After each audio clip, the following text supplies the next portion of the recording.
Hello everyone, welcome to science and mathematics world. I am Kaushlen Khare और आज की इस वीडियो में हम देखेंगे कार्बन एंड इट्स कंपाउंड की एक्सरसाइज के क्वेश्चंस को।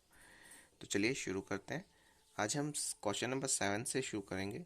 इस क्वेश्चन में लिखा है कि how can ethanol and ethanoic acid B differentiated on the basis of their physical and chemical properties. इसमें हमें बताना है कि जो एथेनॉल होता है और एथेनोइक एसिड होता है उसे हम किस तरह से डिफरेंशिएट कर सकते हैं, अंतर बता सकते हैं on the basis of their physical and chemical properties, उसकी फिजिकल प्रॉपर्टीज और केमिकल प्रॉपर्टीज के बेसिस पर। तो देख लेते हैं इसका आंसर क्या होगा। इसका पहले हमने लिख लिया कि properties of ethanol and ethanoic acid. अब इसमें जो प्रॉपर्टीज हैं उनको हम डिस्कस कर रहे हैं, तो इसीलिए पहले हमने हेडिंग डाल ली। अब इसका जो है कि ethanol is a liquid at room temperature. अब एथेनॉल क्या होता है? एथेनॉल मीन्स होता है C2H5OH, जो कि क्या है आपका एक एल्कोहल है। एल्कोहल मीन्स शराब है और उसकी क्या होता है विद अ प्लीसेंट ऑर्डर। तो जिसका जो ऑर्डर होता है माने उसकी जो खुशबू होती है वो कैसी होती है? प्लीसेंट सी होती है। अब प्लीसेंट का मतलब ये नहीं है कि बहुत ज़्यादा अच्छी होती है, इसका मतलब है कि उसकी जो और वो और जो उसकी खुशबू होती है वो कैसी होती है? मीठी सी होती है, एकदम मीठी सी लगेगी आपको। और वाइल जो ethanoic acid has vinegar like smell, और जो एथेनोइक एसिड होता है जैसे आप एसिटिक एसिड भी कह सकते हो जी, क्या है इसकी जो स्मेल होती है वो विनेगर लाइक होती है, मतलब सिरका की तरह होती है। ठीक है, जो सिरका अपन लोग अचार वगैरह में डालते हैं, मैग उसमें भी डाल देते हैं शायद चाउमीन वगैरह में, तो उसकी तरह ही इसकी स्मेल होती है।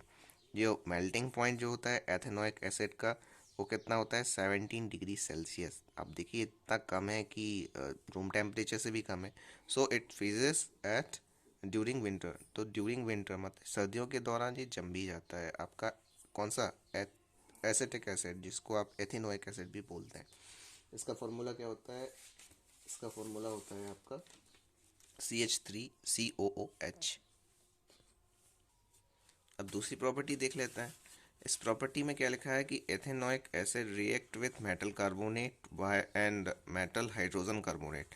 एथेनोइक एसिड होता है ना, वो आपका मेटल कार्बोनेट और मेटल हाइड्रोजन कार्बोनेट से रिएक्ट कर सकता है टू फॉर्म सॉल्ट वाटर। और वो क्या बनाता है? सॉल्ट बना लेता है, वाटर बना लेता है, कार्बन डाइऑक्साइड गैस रिलीज करता है। जबकि जो एथेनॉल होता है मतलब हमारा जो अल्कोहल है वो किसी से रिएक्ट नहीं करता है।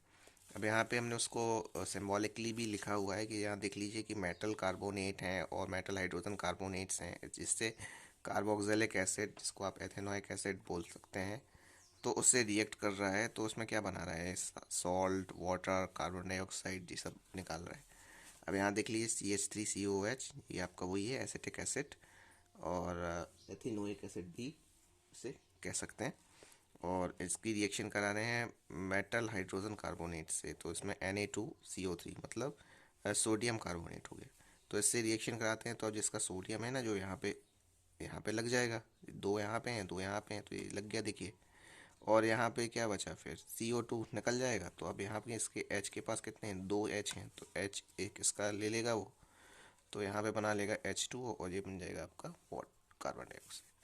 अब इस तरह से यदि मेटल कार्बोनेट्स का रिएक्शन कराते हैं तो मेटल कार्बोनेट्स और मेटल हाइड्रोजन कार्बोनेट्स का जब अल्कोहल से रिएक्शन कराते हैं तो कोई भी रिएक्शन नहीं। अब देख लेते हैं दूसरा। अब इसमें है कि जो एथेनॉल है does not react with NaOH। NaOH से रिएक्शन नहीं करता कौन? एथेनॉल। एथेनॉल कौन हो गया आपका? अल्कोहल हो गया। अल्कोहल NaOH से कभी रिएक्शन नहीं करता। जबकि जो एथेनोइक एसिड होता है रिएक्ट विथ NaOH, NaOH से रिएक्शन कर लेता है और क्या पता बना लेता है? सोडियम एथेनोएट बना लेता है और वाटर रिलीज कर देता है। ये देख लीजिए, ये है CH3COOH। इसकी रिएक्शन कराई हमने NaOH से, तो जो जिसका Na है इससे जुड़ जाएगा, और HOH मीन्स H2O बाहर आ जाएगा। ये हो गया। अब इसमें है कि एक और प्रॉपर्टी इसकी है कि ethanol is oxidized to give ethanoic acid. अब जब एथेनॉल को ऑक्सीडाइज किया जाता है मतलब उसमें ऑक्सीजन की मात्रा बढ़ा दी जाती है, ठीक है, गेनिंग ऑफ ऑक्सीजन की दी जाती है, तो वो क्या बन जाता है? एथेनोइक एसिड बन जाता है इन the presence of acidified KMnO4। आपको पता है जो एसिडिफाइड KMnO4 जो है वो क्या है आपका? आपका एक ऑक्सीडाइजिंग एजेंट है जो कि ऑक्सीजन को ऐड कर देता है। ठीक है।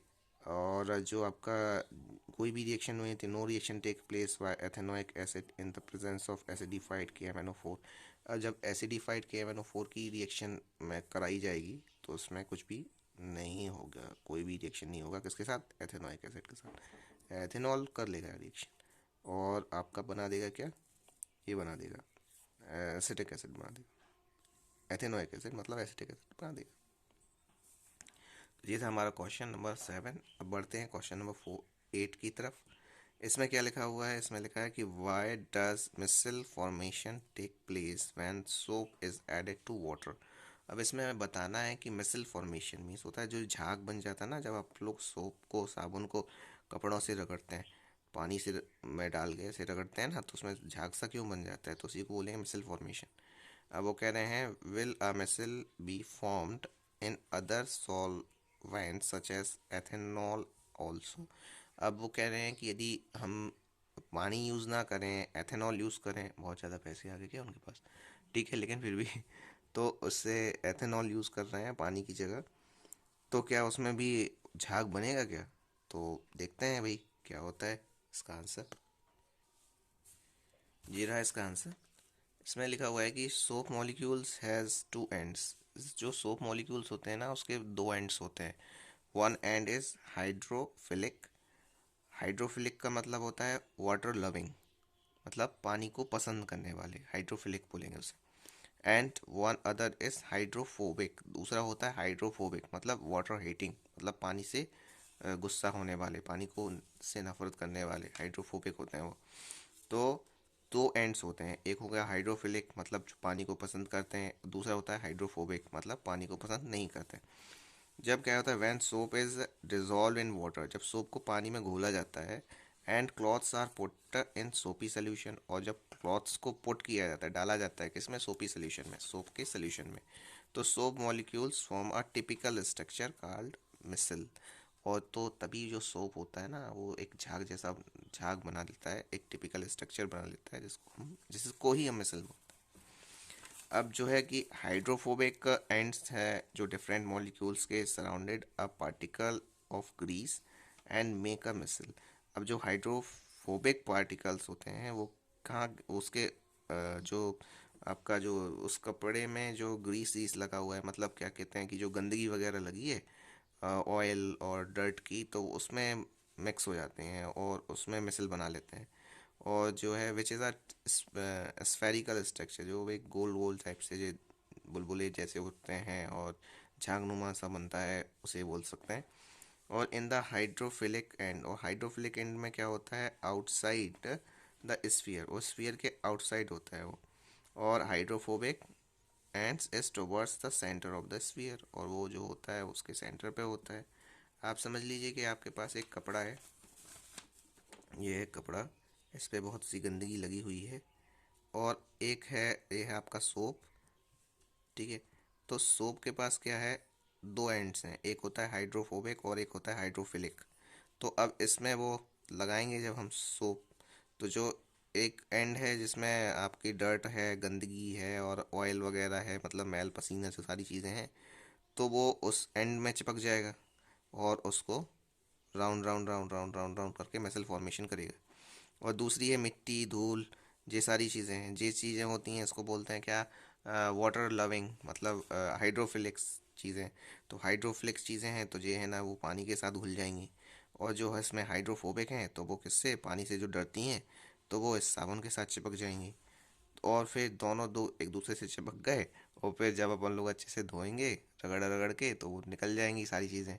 और फिर पानी को से हम जब रिंस कर लेंगे तो फिर वो सही हो जाएंगे। ठीक है।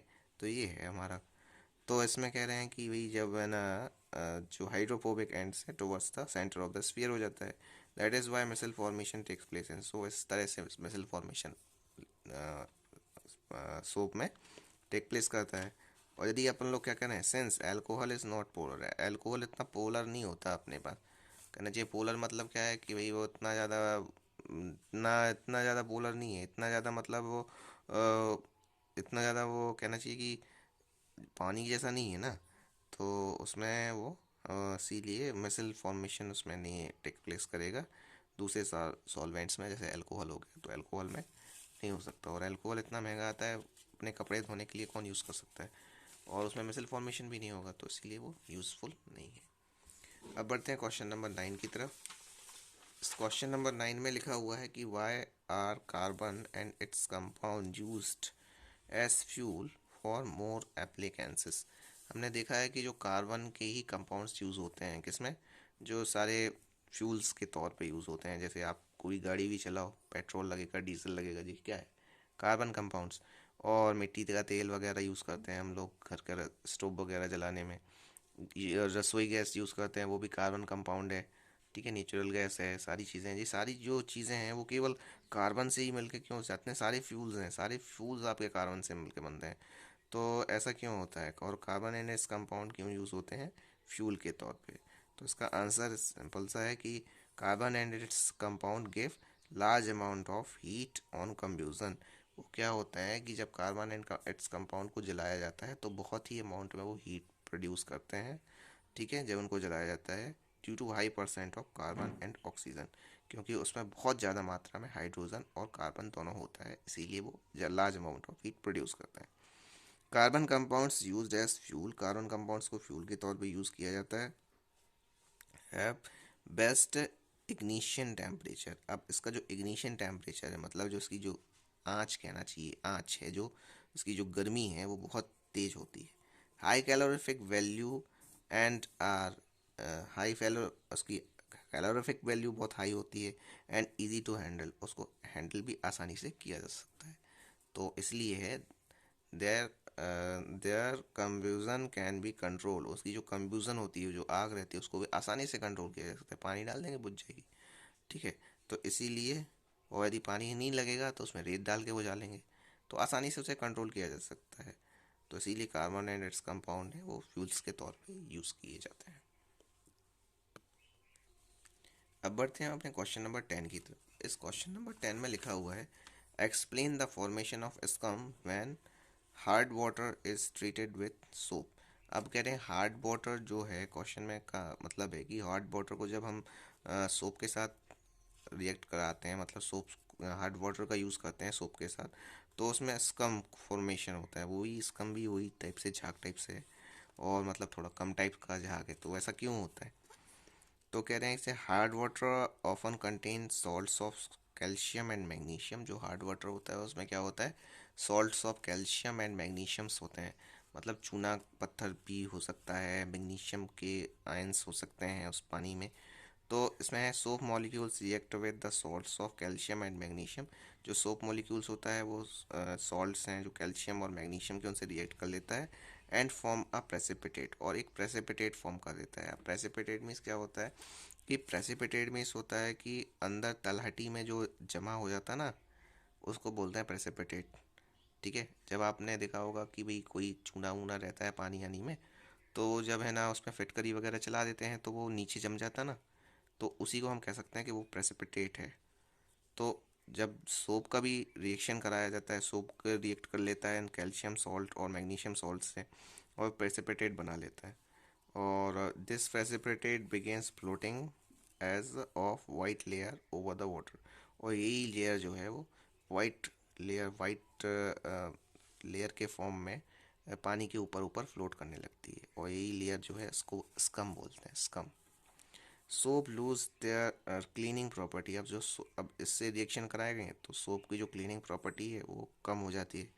ठीक है, hard water because of the formation of scum, और स्कम के कारण ही अपनी जो सोप है वो क्लीनिंग प्रॉपर्टी खो देता है। तो इसीलिए कहते हैं हार्ड वाटर का यूज़ नहीं करना चाहिए कपड़े धोने के लिए, ऐसा होता है।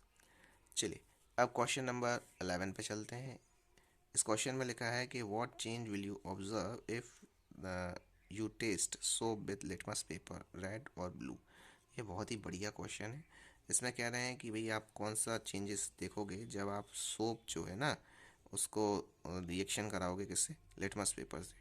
तो जब हमने एसिड बेस और सॉल्ट चैप्टर डिस्कस किया था तो हमने बहुत अच्छे से बताया है आपको कि जो एसिड टर्न्स होते हैं ना, एसिड टर्न्स रेड लिटमस से कोई रिएक्शन नहीं करते, और ब्लू लिटमस को क्या कर देते हैं, रेड कर देते हैं। और जो बेस होते हैं, बेस आपके जो रहते हैं वो ब्लू लिटमस से कोई रिएक्शन नहीं करते, नो रिएक्शन। और लेकिन जब रेड से किया जाता है इसका, तो रेड को क्या कर देते हैं, ब्लू कर देते हैं। तो ये है। अब सोप जो है वो क्या है, आपका बेसिक होता है नेचर में। So it will turn red litmus blue, red litmus को वो ब्लू कर देगा। लेकिन जो कलर ऑफ ब्लू लिटमस है, मीन ब्लू कलर, उसका नहीं चेंज करेगा, कोई रिएक्शन नहीं करेगा।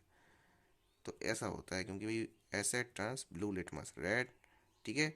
और ब्लू बेस जो होते हैं, ब्लू के साथ कोई रिएक्शन नहीं होता है।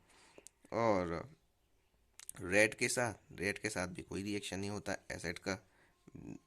जो बेस हैं रेड के साथ ब्लू हो जाते हैं। तो ये है आपका आसानी वाला फॉर्मूला। इसे आप ऐसे याद सकते हैं, बेस बी, बी से बेस, बी से ब्लू, तो इससे कोई रिएक्शन नहीं।